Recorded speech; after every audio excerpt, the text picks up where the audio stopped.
Salve jovens, eu sou o professor Gabriel e nós vamos continuar nossa videoaula falando sobre raio crítico.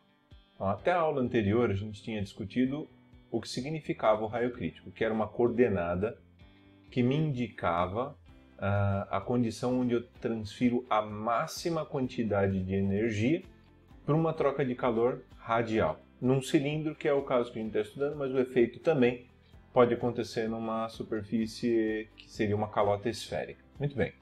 Então, era exatamente esse frame que a gente tinha parado no processo. Se vocês me permitam, eu vou fazer uma substituição desses gráficos, que fica deveras horrendo, tá? Eu vou fazer essa substituição. Bom, então nós chegamos a uma conclusão que à medida com que a gente incrementava o raio, a resistência ou a dificuldade por convecção ela diminui, a dificuldade por condução aumenta, a soma dessas dificuldades me dá minha resistência equivalente, então logo eu tenho dois pontos importantes. Então eu preciso determinar esse raio crítico, essa coordenada. Muito bem. Então, observando esses gráficos, se eu olho para a taxa de transferência de calor, esse ponto onde acontece o raio crítico, ele é um ponto de máximo da função. Observando a resistência equivalente, esse ponto será um ponto de mínimo.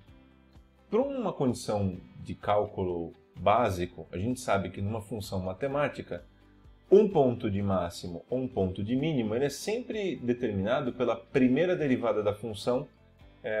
A primeira derivada da função é igual a zero nessa coordenada. Então, por exemplo, se eu estiver olhando para a resistência e tomar a derivada da resistência equivalente em relação ao raio e fizer isso igual a zero, então tão logo o meu raio é igual ao raio crítico, porque esse ponto é um ponto de mínimo da minha função matemática.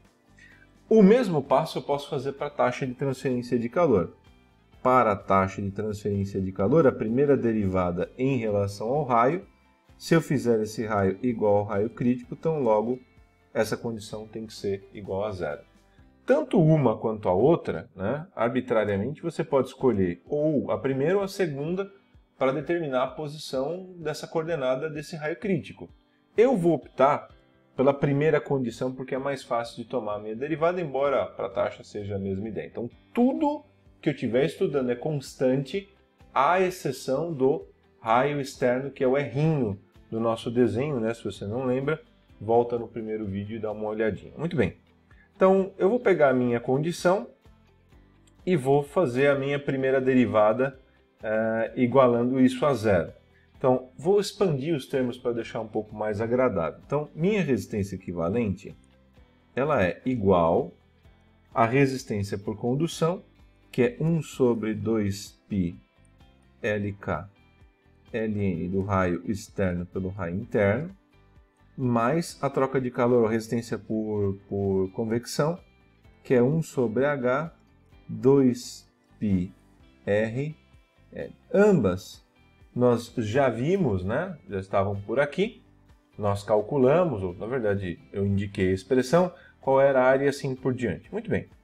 Então, seguindo adiante, eu vou abrir um pouquinho mais os termos da minha resistência equivalente para ficar um pouco mais óbvia essa minha derivada. Minha resistência equivalente, ela é a divisão dos LNs é a mesma coisa que a subtração, então eu vou ficar com ln de R sobre 2π LK menos raio interno sobre 2π LK mais 1 sobre H vezes 2π LE.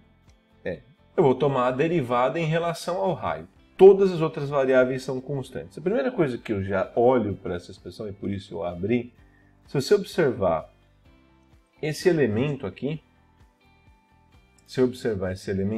ó, o raio interno é constante, 2πLK também. A hora que você derivar isso em relação ao raio, automaticamente isso vai ser zero, porque tudo que tem aí são constantes. O primeiro termo, tomando a derivada, então vai ficar a derivada do resistência equivalente em relação ao raio externo. O primeiro termo, a derivada de ln de R é 1 sobre R. Então isso aqui vai ficar 1 sobre 2π LK vezes R, mais menos zero. Morreu aquele termo, que seria esse termo aqui, ó. Ele automaticamente vale zero. E o último termo vai ficar menos 1 sobre H vezes 2πL, e aqui está derivando 1 sobre R, que dá menos, por causa disso, meu sinal de menos aqui, menos 1 sobre R ao quadrado. Então, essa daqui é a derivada da resistência em relação ao raio. Muito bem. Quando que esse R que está aqui, ele é igual ao raio crítico? Se eu pegar essa função e igualar a zero. Se eu pegar essa função e igualar ela a zero, esse raio vai virar raio crítico e esse também vira raio crítico. Como resultado disso, você vai ficar com a expressão que é 1 sobre 2π LK raio crítico é igual a 1 sobre H vezes 2π L raio crítico ao quadrado. Então essa é nossa condição de igualdade. Existe uma série de coisas aqui que vão desaparecer, como por exemplo esse 2πL, ele vai morrer com esse 2πL de cá, um raio crítico com esse quadrado, de modo que a gente chega na seguinte condição, que o raio crítico vale, no caso aqui, o seu raio crítico vale K sobre H, que é condutividade térmica sobre o coeficiente de troca de calor por convecção. Curioso isso, né? Então, primeira pergunta que é muito usual nas aulas, né, me fazerem, que ora, isso dá unidade de comprimento? Porque, nota, você está calculando um raio, né? E isso resulta em unidades de comprimento? Esse cara tem que dar uma coordenada, uma dimensão de metro, por exemplo, se eu estiver trabalhando no sistema internacional. E a resposta é sim, né? Porque a unidade no sistema internacional de condutividade térmica é watt por metro Kelvin. Se eu pegar a análise dimensional no sistema internacional para o coeficiente H, que é o coeficiente de troca de calor por convecção, é watt por metro quadrado Kelvin, né? Pode ser Celsius também, se você quiser. Então, analisando essa expressão, obviamente isso aqui só pode me resultar numa coordenada. Sendo assim, o nosso raio crítico dá uma unidade de comprimento, uma medida, uma determinada posição. Se você construir o dispositivo com o raio externo igual a essa coordenada, efetivamente a gente vai estar maximizando a troca de calor nesse determinado dispositivo. Agora, observe que se você estiver trabalhando com uma esfera, a ideia é essencialmente a mesma, à exceção de que a área de troca de calor na superfície esférica é 4πr ao quadrado. Então esse raio crítico que está deduzido aqui para vocês, ele só vale para tubos, tá?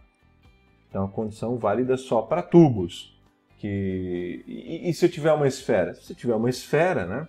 A gente estiver trabalhando com uma esfera, esse nosso raio crítico por uma esfera, ele dá 2 vezes K por H, tá? Então isso aqui é para uma condição de casca esférica, tá? Seria basicamente a ideia. Nota uma coisa, né? O processo de dedução vai ser efetivamente o mesmo, tá? Não muda absolutamente nada, à exceção de que essa resistência ela vai mudar, a resistência por condução ela muda, que vou usar da resistência esférica, e aqui na convecção 4πr ao quadrado de área, e o processo matemático é o mesmo. Então aguardem o próximo vídeo que estarei resolvendo um exercício de raio crítico, um tanto quanto óbvio que numa prova ninguém vai pedir para você calcule o raio crítico, dado K igual a 5, H igual a 5. Né? Isso certamente não vai acontecer. Eu tenho que interpretar uma questão e chegar à conclusão que eu preciso da informação do raio crítico para tomar uma determinada decisão. Tá legal? No mais, fique com Deus, muito obrigado, bons estudos e tchau!